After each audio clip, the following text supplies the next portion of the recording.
अस्सलाम वालेकुम व आदाब नाजरीन। इस वक्त हम जामिया सिराजुल उलूम जो कि शोपियान का एक बहुत बड़ा इदारा है जिसको यहाँ के लोकल लोग मदरसा कहते हैं, और कभी इस इदारे को जो है वो जमात इस्लामी का गढ़ समझा जाता था और हुकूमत ने इसको बंद करने की कोशिश भी की थी। और मैं बता दूं कि शोपियान इलाका वही इलाका है जहां से कई मिलिटेंट जो है वो पैदा हुए हैं और मिलिटेंसी के लिए हार्ट बेड के लिए ये जाना जाता है। लेकिन हमारे साथ आज मौजूद है यूसुफ साहब जो कि इस इदारे के चेयरमैन हैं और फाउंडिंग चेयरमैन हैं। हम इनसे बात करेंगे और इनसे पूछेंगे कि क्या ये इदारा जमात इस्लामी का गढ़ है और क्या यहाँ से जमात बनती है और मिलिटेंसी को बढ़ावा मिला है। बिल्कुल नहीं, मैं इसकी तरदीद करता हूँ। मैंने पहले भी इसकी तरदीद की, शुरू से मैंने इसकी तरदीद की। ये सिर्फ और सिर्फ एक तालीमी इदारा है, ये मदरसा भी नहीं है, ये एक एजुकेशनल इंस्टीट्यूट है।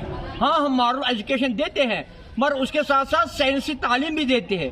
हमने हाफिज कलामुल्लाह भी पैदा किए, मगर वही हाफिज कलामुल्लाह उन्होंने MBBS भी किया, MD भी किया, वो इंजीनियर भी बने, वो बहुत से ओहदों पर ऑफिसर्स लेवल पर इस वक्त इस माशरे की खिदमत कर रहे हैं जो इस इदारे ने दिया। मुझे इस बात पर बहुत फख्र है।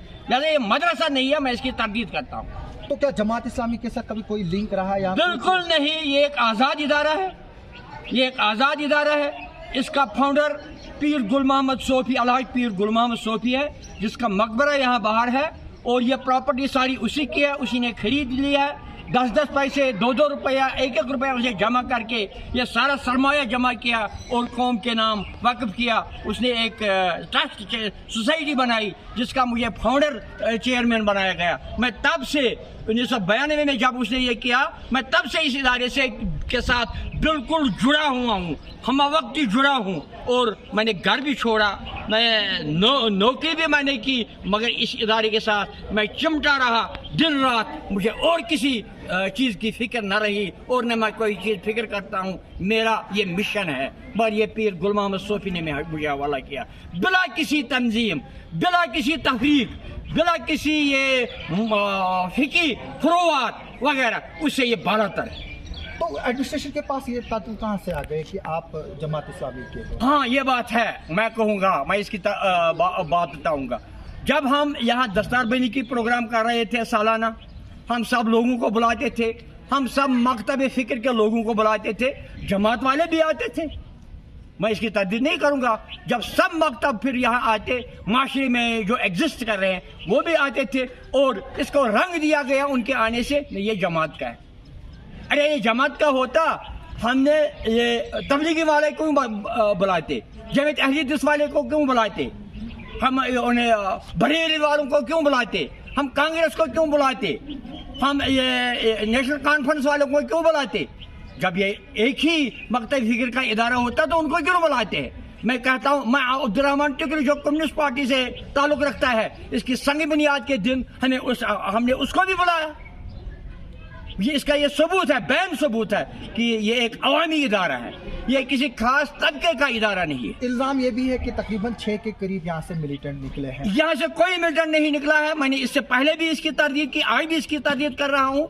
हाँ, ये बात है, यहाँ से बच्चा जाएगा, घर में 2 साल 3 साल रहेगा, 3 साल के बाद उसको ये माशरा इन्वॉल्व करेगा, वो इदारे की उस पर जिम्मेदारी, उसके इदारे पर उसकी कोई जिम्मेदारी नहीं है। हाँ, मैं इसकी तरदीद कर रहा हूँ। यहाँ हम इस चीज़ की बिल्कुल नफी कर रहे हैं, दिन रात नफी कर रहे हैं। 24 घंटे में जो हमारे प्रोग्राम है, हमने एडमिनिस्ट्रेशन को भी ये दावत दी, मैंने पिछली बार IG साहब को ये दावत दी, आइए हमें जांचिए। 24 घंटे जो राउंड ओ क्लॉक हमारा प्रोग्राम है, टाइम टेबल है, 1 महीने यहाँ रहिए और देखिए हम क्या कर रहे हैं। हाँ, अगर हम कहीं गलत कर रहे हैं हमारी निशानदेही कीजिए। बाकी जो माशरा है, ये बच्चे जो यहाँ पढ़ते हैं, ये इसी माशरे से आए, ये इस माशरे के बाहर के लोग नहीं है। यानी कि जो बच्चे यहाँ से गए, चाहे वो किसी से भी हो, वो माशरे ने खराब किया, वो माशरे ने खराब किया। तो जो ये यहाँ से, क्योंकि देखो मैं भी आज काफ़ी सालों के बाद आया यहाँ, कभी बुलेट प्रूफ गाड़ियों में आना पड़ता था, आज यहाँ हालात जो है वो नॉर्मल है। बताया जाता है कि जिस तरह से हमारे प्राइम मिनिस्टर सब लोग क्लेम कर रहे हैं, कल भी पार्लियामेंट बोल रहे हैं कि 370 के बाद जो है ये तब्दीली आई कि आज हर कोई यहाँ आज़ाद घूम सकता है। तो जो नौजवान है उसके लिए क्या बोलेंगे आप? नौजवान के लिए मैं ये बोलूँगा, अपना कैरेक्टर बनाओ। मैं दुनिया के नौजवान के लिए कहूँगा, अपना कैरेक्टर बनाओ। ला युगैर मा बिकौमिन हत्ता युगैर मा बिअनफुसिहिम, ये हमें कुरान ने दावत दी है। तब तक कोई हालत हम नहीं बदल सकते जब तक हम कौम अपनी हालत आप नहीं बदलेगा। हम खुद बेनमाज हैं, हम खुद झूठ बोलेंगे, हम खुद नशा करेंगे, दूसरों को सबक देंगे नेकियों का। पहले हमें अपने आप सुधरना है, हमें अपने आप सुधरना है। हमें जो हम कुरान का दावा देते हैं, हम उसके हामिल हैं, तो हम उस कुरान को पढ़ें, उसको समझें। ये कौन सा निज़ाम हमें देता है, ये किस तरह हमें बुराइयों से पीछे रखता है और भलाइयों की दावत देता है, जब हमें उसकी पता ही नहीं, उस पर हमने उस तक हमने छुआ ही नहीं, समझा ही नहीं, तो हम क्या अपने आप को कहेंगे हम मुसलमान।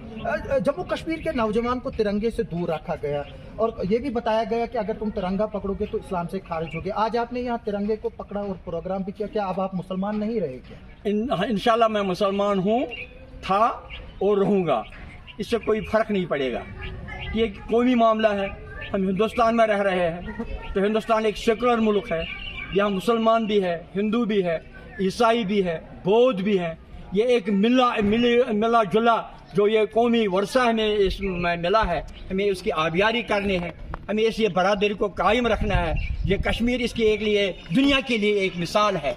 हमारे हिंदू भाई जो यहाँ से निकले, ये बदकिस्मती थी, हमारी भी बदकिस्मती थी, इस कौम की बदकिस्मती है। उन्होंने क्या समझा, वो यहाँ से निकल गए। हम खुश होंगे अगर वो दोबारा वापस आएंगे। जो हमारी बरादरी थी, हिंदू मुस्लिम बरादरी, ये दुनिया के लिए एक मिसाल थी।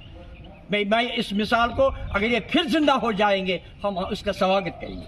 सर, जो आज का नौजवान ड्रग्स में मुब्तला है, आपने एक बात कही थी कि मॉरल एजुकेशन जरूरी है, जो कि आज स्कूलों से गायब हुई है। अगर आप किसी बच्चे को पीटोगे तो अगले दिन आपके खिलाफ पर्चा लगता है। तो किस तरह की मॉरल एजुकेशन यहाँ आप दे रहे हो और किस तरीके से दे रहे हो? देखिए, जब तक कि एक बच्चे का फहम न पैदा हो उसके दिमाग में, जब तक कि वो समझ नहीं जाएगा ये शराब, इसमें क्या नुक्स है, इसके क्या नकाइस है, इसके पीने से क्या नकाइस है, क्या तब्दीली आ सकती है, जब तक ये इसके जहन में समूह या न जाए, तब तक वो ये नहीं छोड़ेगा। दबाव से काम नहीं चलती, दबाव से काम नहीं। हमें इन्हें समझाना है, एजुकेट करना है। नशे से कितने नुकसान है, हम बार बार यहाँ स्कूल में इसके लिए प्रोग्राम बनाते हैं, बच्चों को समझाते हैं। हमने यहाँ फ़ोन है आजकल का फ़ोन है, इसमें अच्छाइयाँ भी है मगर इसमें बुराइयाँ भी हैं। हमने यहाँ ये पाबंदी इसके लगाई है, भाई इसमें अपना वक्त ज़ाया मत कीजिए। अगर नशा हमारा कोई स्टाफ मेंबर इसका शिकार हो जाए, हम कहें इस अहाते में इसका जोर ना हो, इस अहाते अगर किसी भी स्टाफ मेंबर को सबूत हो जाएगा, हम उसी वक्त उसको यहाँ से निकालते हैं। तो बच्चे की तो बात ही नहीं, वो यहाँ नशा करेगा। हम चाहते हैं, हमने नशा के लिए बच्चों को डिप्यूट किया, हमने रैलियाँ की, उसके लिए हमने प्रोग्राम बनाए। हम बाकी जगहों को, यहाँ से हमारे कुछ लोग बाकी जगहों को जाते हैं जुमा के मौका पर और किसी मौका पर, और वो ये संदेशा देते हैं, ये पैगाम लोगों तक पहुँचाते हैं, भाई नशा मत कीजिए, नशा से दूर रहिए, पुरअमन शहरी बनने की कोशिश कीजिए, फहम पैदा कीजिए, अक्ल पैदा कीजिए, अपनी मंजिल को जांचने की कोशिश कीजिए, मगर वो फहम के साथ, इल्म के साथ। जो दूसरे इदारे हैं, आप उनको क्या नसीहत देंगे? मैं उनको भी ये नसीहत दूंगा कि जो निज़ाम हमने तालीमी निज़ाम यहाँ कायम किया है, ये एक बोर्डिंग इदारा है। 24 घंटे राउंड ओ क्लॉक यहाँ टाइम टेबल मुकर्रर हुआ है। जिस तरह हम पढ़ाते हैं, जिस तरह हम बुराइयों पर कदगन लगाए हुए हैं, उन्हें भी ये नसीहत करूँगा वो इस नक्श कदम पर चले। शुक्रिया चेयरमैन साहब, हमसे बात करने के लिए। ये थे चेयरमैन सिराजुल उलूम, जो कि यहाँ का एक एजुकेशनल इंस्टीट्यूशन है शोपियान का। इनका साफ कहना है कि मॉरल एजुकेशन से ही जो है वो समाज में तब्दीली लाई जा सकती है और दीनी और दुनियाई तालीम का साथ में होना ज़रूरी है, तभी मुसलमान तबका जो है वो आगे बढ़ेगा। आप सबका सुनने के लिए और देखने के लिए बहुत बहुत शुक्रिया।